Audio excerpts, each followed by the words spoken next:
திரை கலைஞர்கள் மாதிரி பிரபலங்கள் உடலை பார்த்துக்கிறது எவ்வளவு முக்கியம்? இதெல்லாம் பார்க்கும்போது திரையின் இல்லை, நம்ம எல்லாருக்குமே ஒரு எவ்ரி டைம் ஒரு ரிமைண்டர் தான்.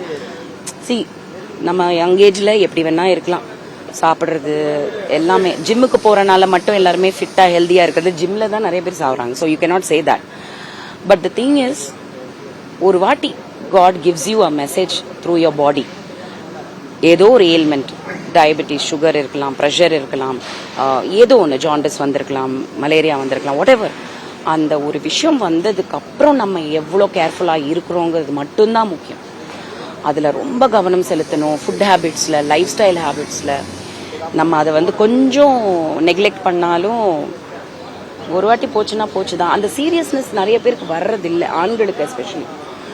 ஆண்களுக்கு ஹாஸ்பிட்டலுக்கு போகிறதுக்கே பயம். பெண்களாவது நம்ம கொஞ்சம் உடம்பு சரியில்லைன்னா வில் பி லைக் ஓகே, இல்லை டாக்டர்கிட்ட போகணும். இவங்களை கூட்டிகிட்டு போயிடுங்க, வரவே மாட்டாங்க. ஏன்னா போனால் தெரிஞ்சிடும்ல. பட் ரெகுலர் ஹெல்த் செக்அப்ஸ் எல்லாருமே பண்ணணும், especially post 40. And food habits, life style habits கேர்ஃபுல்லாக இருக்கணும். ஏன்னா அவங்க போய் சேர்ந்துடுறாங்க, ஆனால் அந்த ஃபேமிலி எவ்வளோ சஃபர் ஆகும். Wife, husband, whoever is we are living behind, children, அவங்க இல்லாமல் அந்த வாழ்க்கையை இன்னொரு 40 வருஷம் இவ கடந்து போகணும்னு நினைக்கும் போதே எனக்கு ஒன்றும் சொல்றதுக்கே எனக்கு தெரியல. நோபடி கேன் ரீப்ளேஸ் இம். இல்லை, இட்ஸ் வெரி சேட்.